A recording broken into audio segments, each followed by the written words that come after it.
कमलनाथ ने राम मंदिर को लेकर कर दिया बड़ा ऐलान, बीजेपी की बड़ी परेशानी। मध्य प्रदेश को संघ ने बनाया प्रयोगशाला, अब कांग्रेस भी कर रही है हिंदुत्व पर प्रयोग। हिंदुत्व को लेकर आक्रामक रूप से चुनाव प्रचार कर रहे हैं कमलनाथ। मध्य प्रदेश में इस बार चुनाव प्रचार बदला बदला सा दिखाई दे रहा है। 20 साल बाद दिग्विजय सिंह चुनाव प्रचार में पूरी तरह से सक्रिय दिखाई दे रहे हैं। वो लगातार सभाएं कर रहे हैं और उनकी सभाओं में लोगों की भीड़ भी दिख रही है। तो दूसरी ओर बीजेपी कमलनाथ से ज्यादा निशाना दिग्विजय सिंह पर ही साध रही है।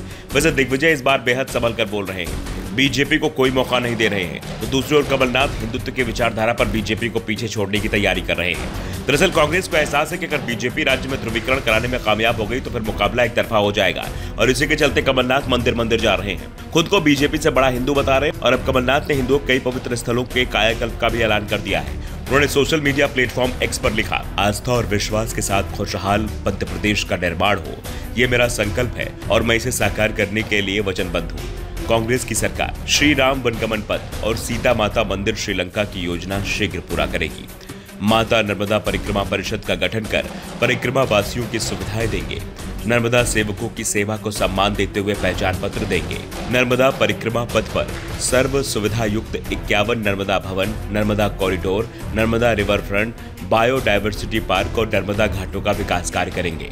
भगवान परशुराम जी के जन्मस्थल जाना पाव को पवित्र स्थल घोषित करेंगे। श्रवण कुमार मातृ भक्ति योजना प्रारंभ कर अस्थि विसर्जन व अंत्येष्टि सहायता के लिए 10,000 रुपए की सहायता राशि दी जाएगी। मानदेय के स्थान पर पुजारियों को पुजारी सम्मान निधि को बढ़ाकर देंगे। सभी पंथ के पुजारियों का परिवार सहित 25 लाख तक वरदान स्वास्थ्य बीमा कराएंगे। गुरुजनों की आराधना के लिए सर्व गुरुधाम प्रार्थना स्थल बनवाएंगे। जैन, बौद्ध और सिख समाज के तीर्थ स्थलों को और मुनिराजों की सुरक्षा और संरक्षण सुनिश्चित करेंगे। एक बोर्ड का गठन करेंगे। संत रविदास पीठ मुरैना और संत कबीर दास पीठ रीवा में स्थापित करेंगे। सिंधु तीर्थ स्थल के लिए भगवान झूलेलाल ट्रस्ट का गठन कराएंगे और सहयोग देंगे। आराधना और आशीर्वाद से मध्य प्रदेश खुशहाल होगा।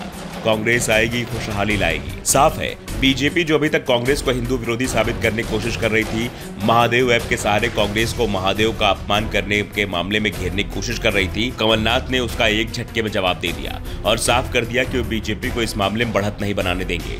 दरअसल इस बार मध्य प्रदेश विधानसभा चुनाव में जीत किसकी होगी, इसको लेकर कुछ भी साफ नहीं कहा जा सकता, क्योंकि कुछ सर्वे बीजेपी की सरकार बनवा रहे हैं तो कुछ सर्वे कांग्रेस को जीतते हुए बता रहे हैं।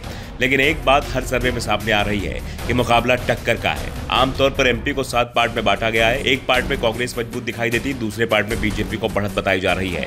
इस बार के चुनाव में कांग्रेस को ग्वालियर, चंबल, बुंदेलखंड, महाकौशल और निमाड़ रीजन में मजबूत बताया जा रहा है, तो बीजेपी को भोपाल, नर्मदापुरम, विंध्य और मालवा रीजन में मजबूत बताया जा रहा है। यानी दोनों ही पार्टियां लगभग बराबर सीटों पर मजबूती दिखा रही हैं।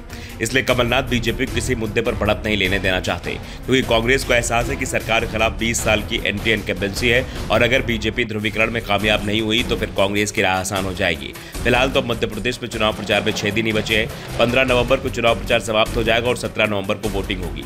चुनाव परिणाम 3 नवंबर को बाकी 4 राज्यों के साथ आएगा। ब्यूरो रिपोर्ट, द नव दर्पण न्यूज।